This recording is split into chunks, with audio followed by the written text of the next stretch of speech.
What's up, Bay Area? In today's Bay Area Real Estate Podcast, I go over in depth what's going on in today's market with Selling Silicon Valley's Director of Sales, Billy Nunley. We're going to dissect some of the data. There are some interesting things happening right now across the Bay. Santa Clara County numbers are looking a little bit funky. The East Bay is looking even funkier, and the Mid Peninsula is looking very funky. And so we're going to dive into that, what that means for you if you're a buyer and if you're a home seller, coming up on today's episode. Let's do some real talking, Billy. Episode 2. Hey, Last time wasn't that bad. No, it wasn't. It was definitely enjoyable. It was a good time, man. It was a good time. So for those of you who don't know who Billy is the Director of Sales here at Selling Silicon Valley. He has been with me for a lot. Dude, has it been 3 years yet? Has it been? Going on 4. 3 years. Holy cow. Time flies, my man. Time flies. Well, I'm really excited to chat with you about what you're seeing right now, what your take is on the Bay Area housing market as a whole. Billy, you're working with clients all over the Bay right now, and you're seeing it boots on the ground, observing what's happening. And hot take, what's your read on the market going into this next quarter, right? We're sitting here, it's Friday the 13th of October, right? You don't watch the whatever Scream or I don't do that. Are you a horror movie guy? Don't have the stomach for it. Yeah. I'm not a big horror guy. So what's your hot take here heading into this next quarter, given where we're at right now? Honestly, my thoughts are that, usually we rely on like a lot of historical trends and that kind of thing to help, kind of paint a clearer picture as to what we might expect.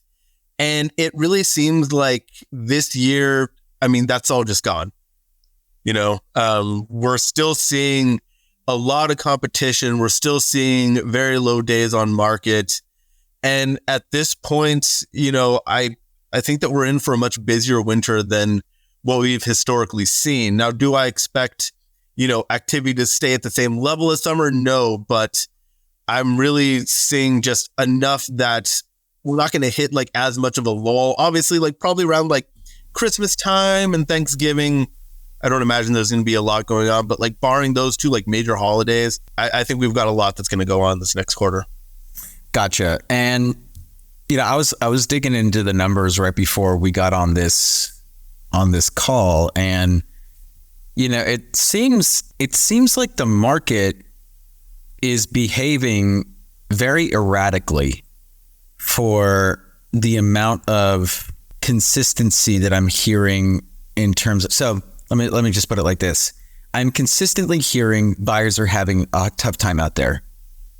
But what is not in alignment with that is the inconsistency in the market conditions over the last 3 to 4 months. For example, Santa Clara County, just this month. So September's metrics are in now.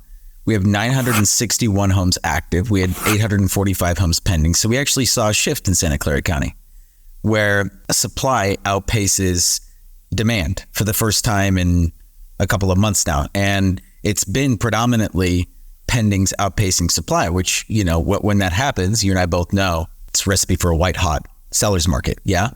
But we've been ebbing and flowing and there's been no clear direction as to like where this market is headed. But I'm consistently hearing, not just from you, not just from other people on the team, but from my friends all over Santa Clara County. We're sticking to South Bay right now. We'll move to East Bay in a second, but like all over the South Bay saying, yeah, my buyers are getting, absolutely crushed right now. What gives? Like, how do we explain this phenomenon? Yeah, I think a lot of it is really just because we're sort of seeing activity flow from like one city to the other. So you end up with pockets where, for instance, in Santa Clara, the city itself, is, according to the September numbers, there was over a full month of inventory, which was a good little bit of increase compared to what we saw in August. But I think a lot of it is because people kind of switched focus that month and they were looking in places such as like Milpitas, which in August had over full months of inventory. September comes around, it plummeted like 30%. So I think one of the reasons we're seeing a lot of inconsistency is because you have a lot of buyers just kind of chasing trends. So the minute that we see, the closest thing to a surplus that we get out here of inventory, you get a flood of buyers that go into that market, pick out all the good ones, and then you're just sort of left with the stuff that, maybe it's going to take a little while longer to sell, maybe due to like being advertised improperly or just priced incorrectly or something like that. And so it's really hard to get a feel on the market because people are really just going outside of their comfort zone. No one's really like, oh, I'm only looking in X city. Now it's more, okay, where can I actually find a home that I like and willing to kind of expand on their drive time and that sort of thing. I think you hit it right on the head there, actually. It's the migratory, and this is something, so what has been consistent over the last decade in the Silicon Valley housing market, specifically South Bay, is the migratory patterns of the buyers, right? And so that's exactly what you just described, is one pocket gets hot, and so buyers are like, I don't want to deal with this anymore. They go to the next one, right? And then everyone goes to that city, and then that city gets hot. And so you get like this like ebb and flow, this constant, where you see like pockets that are super hot and super cold. That's interesting that you're observing that right now. Question for you though, right? Are all the houses getting that much attention? No, and that's the most interesting part. Like, take for instance Gilroy. Gilroy is, when you look at the numbers, probably one of the more advantageous places to purchase, just due to the longer than normal days on market, which in Gilroy it's like 11, and many other parts of Santa Clara County it's like 7 to 8. And statistically, homes in Gilroy are selling for 99% of their list price. But the problem is, even in those markets, and I have a client looking there right now, there's still, for a home that's marketed correctly and priced properly, it's still crazy out there. I mean, we just put an offer on a home. It ended up with 15 offers in hand after 5 days. Ended up selling for $120,000 all cash over list price. But then you have other homes that they're just kind of stagnating. And so I think a lot of it, what it comes down to is just whether or not sellers are willing to adjust their pricing, and whether or not listing agents are willing to adjust their marketing in order to appeal to a larger audience. Because if you just kind of follow the same thing that, people were doing, say, last winter, you're going to end up sitting there. So it's really just about increasing the level of visibility. And if you're able to do that, you're going to be fine. But of course, there's going to be agents out there that, they've been doing it 20, 30 years, and they're so stuck in their ways that they just don't bother. And that's where the opportunity is. The problem is, a lot of buyers will see, it's been on the market 21 plus days, and it's almost like it's taboo to buy a home that's been sitting that long, when, like, if you want a deal, that's what you got to aim for. Interesting. That's a really interesting take. So your suggestion would be, like, if you're a buyer out there, right? So first of all, I'm just like objectively looking at the numbers right now. The market's actually getting a little bit softer heading into the winter months. We're seeing it not just in Santa Clara County, we're seeing it in San Mateo County. In San Mateo County, we're really seeing it. And then in the East Bay, we're seeing it a lot too, across Contra Costa and Alameda County. Just throw out some numbers for you here. I want to get your reaction. San Mateo County, we have 637 homes active, 352 homes pending. We almost have double the amount of inventory that we do homes pending. Not quite, but almost. And then in the East Bay, so when you look at Contra Costa and Alameda combined as a whole, we went up 300 units. So active inventory went up by 300 units. So from 1,700 to 2,000. And then pending inventory went down 200 units. So it wasn't 1,600, now it's at 1,400. Yeah. So we're seeing a divergence there in the East Bay, as well as, and especially in the Peninsula too, where in the East Bay, we have like, about 30-40% more homes on the market.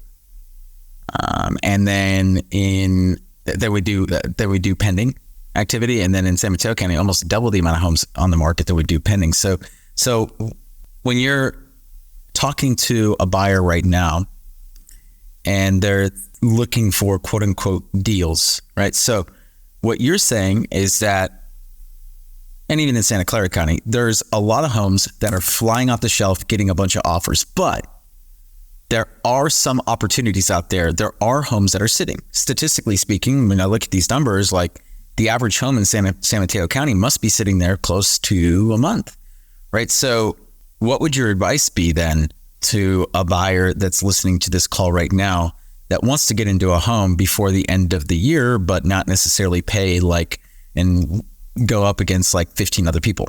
Yeah, I mean, I would say, really focus on one of two strategies.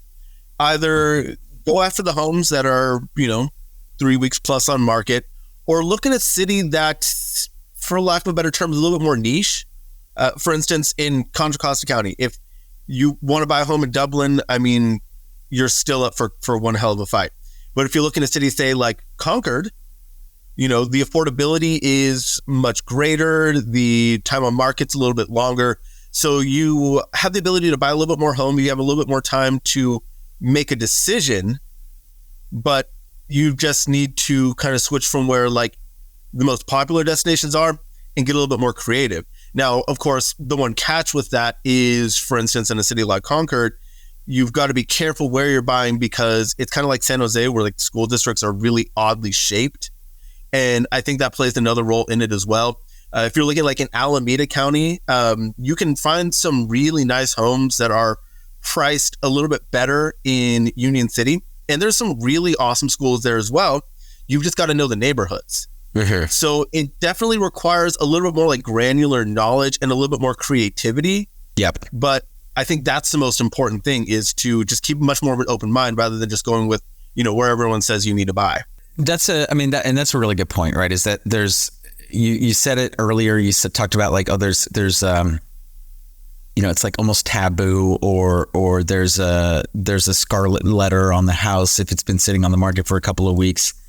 Do you think a lot of that has to do with maybe not the individual's feelings, but like the feelings or the input that they're getting from the peanut gallery, right? Like my friends at work said, or my mom said, right? Or my cousin who doesn't even own real estate said, right? Like, don't you always get like those types of like concerns or like things that are brought up during the process where it's like, hey, like my friend at the water cooler who like has never bought a house gave me this advice about the housing market. Shots fired. But that's what I'm hearing, right? Is that it's not just, so yeah, there's, do I like the house? Right. Like, so like if I'm a buyer right now and I see a home that's been sitting on the market for like 3 weeks, or it's in a neighborhood that maybe my friend doesn't like, says it's not good, but I really like the house and I think the neighborhood is fine.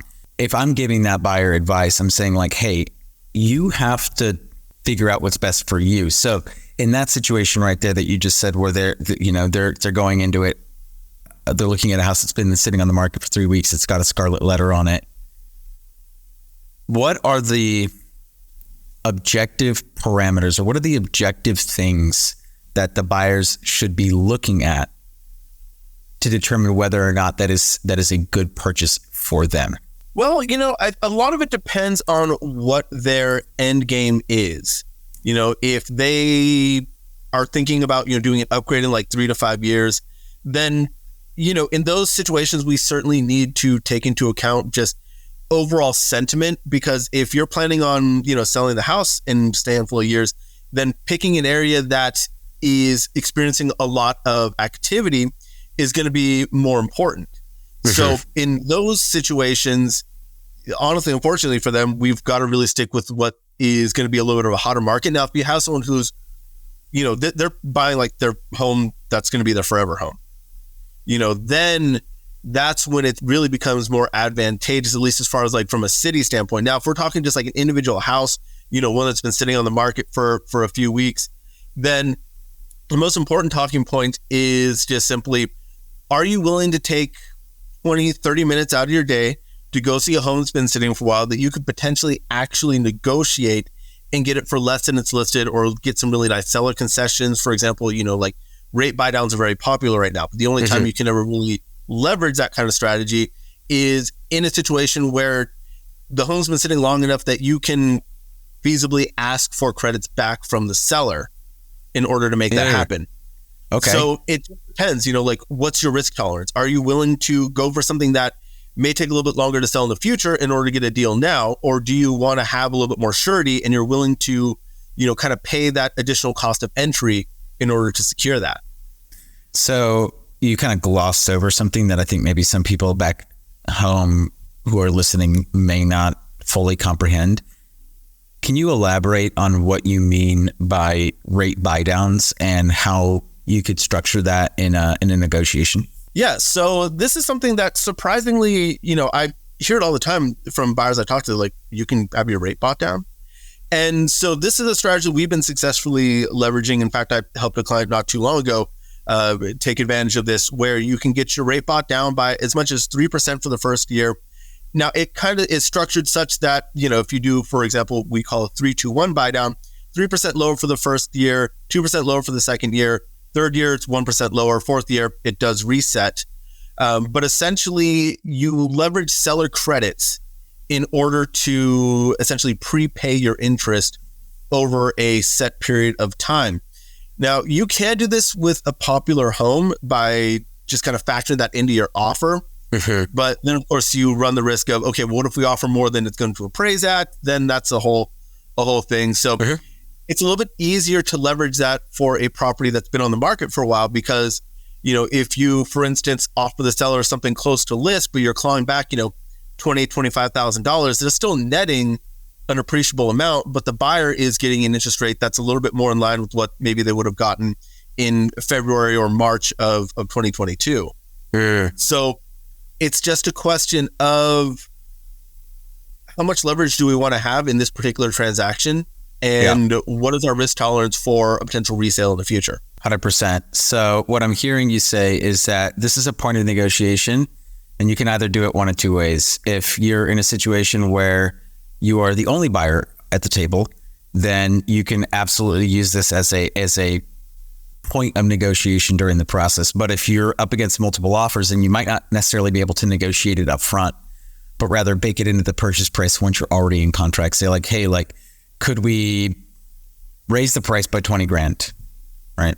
Which is like something, what do you mean raise the price? Well, then you ask for $20,000 in concessions to buy the rate down, something like that. Yeah. Gotcha. Okay. Yeah. And that's, by the way, you were like the poster child on the team for being able to do that. You started doing that like right when the rates started going up last year. I remember you kind of spearheaded that initiative. So Billy is the expert at knowing how to negotiate those types of seller concessions. So kind of pivoting here real quick, Billy, and definitely want to be cognizant of time here. We don't want the people listening to an hour-long podcast. They got better things to do than listen to us talk for a whole hour. But if you are talking to a seller right now, because we've been focusing a lot on buyers, what's the data telling you right now? What would your advice be? So let's take two different types of sellers here, right? Because we obviously we don't want to give like a one size fits all. So let's talk to the seller that has been patiently waiting for like the last 2 years, but like they would have loved to have been out of that. Like they would have loved to have left the Bay Area like a year and a half ago, but then life got in the way, and then all of a sudden the market collapsed. And so now they're just kind of sitting there like twiddling their thumbs being like, well, when should I make the move? That's number one. And then number two is someone who's like, hey, I'd like to move, but there's no real urgency for me. So like, let's speak to both of those individuals right now. Well, I think for the sellers that have been sitting on the sidelines for a while, just kind of waiting for the market to shift, honestly, the only way to find out if you're going to get what you want is by giving it a shot. And the one thing they have to their advantage right now is that inventory is not going up anytime soon. We're looking at interest rates being held through at least Q1 of next year. Okay. So while typically, the winter market's going to be a little bit slower, if you have no competition out there, then the odds of you getting a price that you're happy with go up quite a bit. Now, of course, on the inverse side, you could wait until next spring, for instance, when historically there's a lot more activity.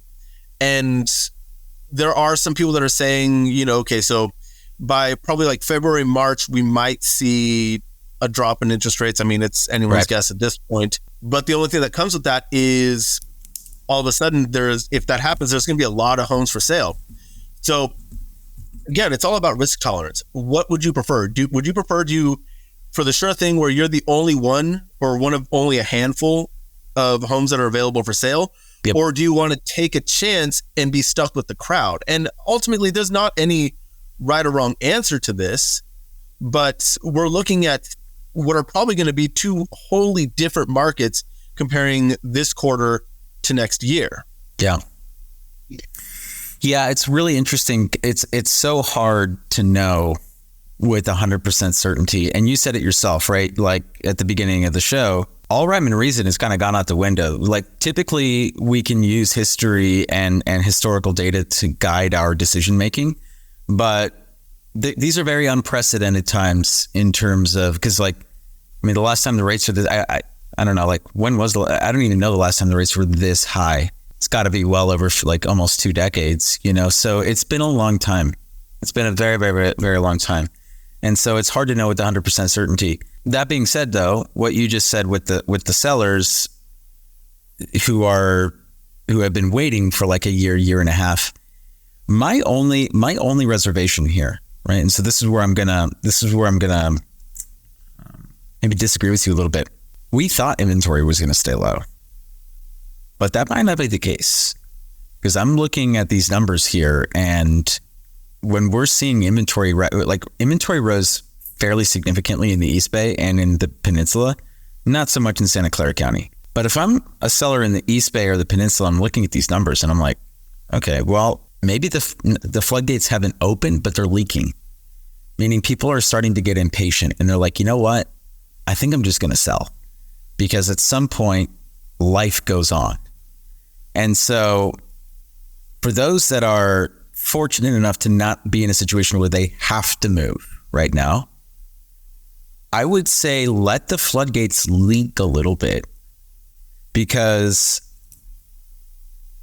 at some point these numbers are going to go back down unless rates go down, in which case all hell's going to break loose everywhere. The only thing that I don't know, Billy, and I'd be curious to hear what your take is before we sign off. The only question that I have in the back of my mind is, things that we can all agree here that one of the main driving factors behind a lot of people not selling right now is because the rates are so high. Because when they buy, they might be buying a worse house. Like if you're downsizing, for example, you'd be buying a worse house for a higher monthly payment. So it's like, why would you do that? Why would you buy a worse house for a higher monthly payment? That makes no sense, just to pull out some equity. Okay. Well, so there's that.